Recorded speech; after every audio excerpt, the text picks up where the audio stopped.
Praise the Lord. கர்த்தருடைய நாமம் இந்த காலை வேளையில் மகிமைப்படுவதாக. இந்த அதிகாலை வேளையில் ஆண்டவரை நோக்கி பார்க்க உதவி செய்த தேவனுக்காய் நன்றி செலுத்துகிறேன். அந்த நாளிலும் உபாகம புத்தகத்தின் 28ஆம் அதிகாரம் அதனுடைய 3வது வார்த்தையை வாசிக்கிறேன். நீ பட்டணத்திலும் ஆசீர்வதிக்கப்பட்டிருப்பாய், வெளியிலும் ஆசீர்வதிக்கப்பட்டிருப்பாய். உள்ளும் புறமும் ஆசீர்வாதம். பட்டணத்தில் ஆனாலும் உன்னுடைய சொந்த ஊரிலும் ஆசீர்வதிக்கப்படுகிற ஒரு அனுபவம், வெளியூர் போனாலும் அங்கேயும் உன்னை ஆசீர்வதிக்கிற ஒரு தேவன். 2 விதமான ஒரு ஆசீர்வாதங்கள்.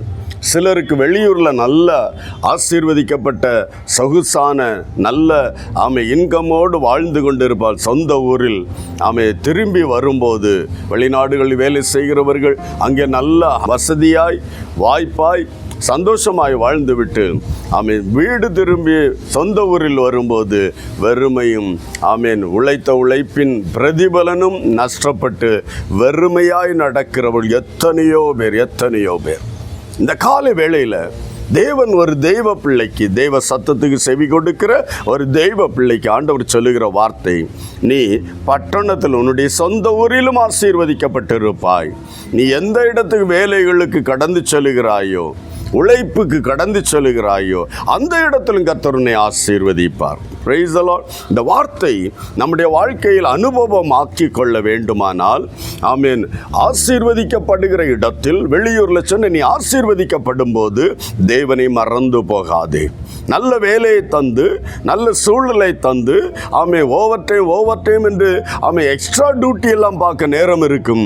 தேவனை தேட, தேவன் தந்த அந்த நன்மை நிமித்தம் ஆசீர்வாதத்திற்காக நன்றி சொல்ல நேரம் இருக்காது. அருகில் அல்லது கொஞ்சம் தூரம் பயணம் செய்தாவது தேவ ஆராதனைகளுக்கு கடந்து சொல்ல நேரம் இராது. ஆனால் அதை குறித்து தான் அங்கு ஆசீர்வதிக்கப்பட்ட ஒரு அனுபவம், வீடு திரும்பும் போது வெறுமையின் அனுபவம்.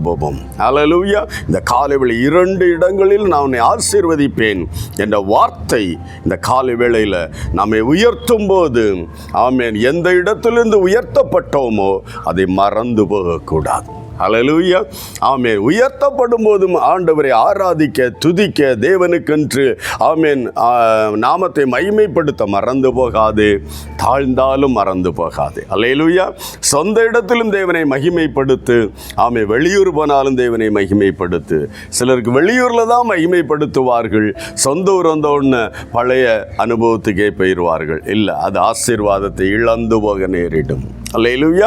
ஆகவே ஆண்டவர் தந்த வார்த்தை, நீ பட்டணத்திலும் வெளியிலும் ஆசீர்வதிக்கப்பட்டோம். இதை சுதந்தரித்துக் கொள்ள எந்த சூழ்நிலையிலும் கர்த்தரை மகிமைப்படுத்த, கர்த்தருக்கு பிரியமானதை செய்ய காத்திருப்போம். கர்த்தர் நம்மை ஆசீர்வதிப்பார். ஜெபிக்கலாமா? அன்பு தகப்பனே, இயேசுவின் நாமத்தில் என்னோடு இணைந்து ஜெபிக்கிற எல்லா தெய்வ பிள்ளைகளையும் ஒப்புக் கொடுக்கிறோம். பல நாடுகளிலிருந்து இந்த வார்த்தையை கேட்கலாம்.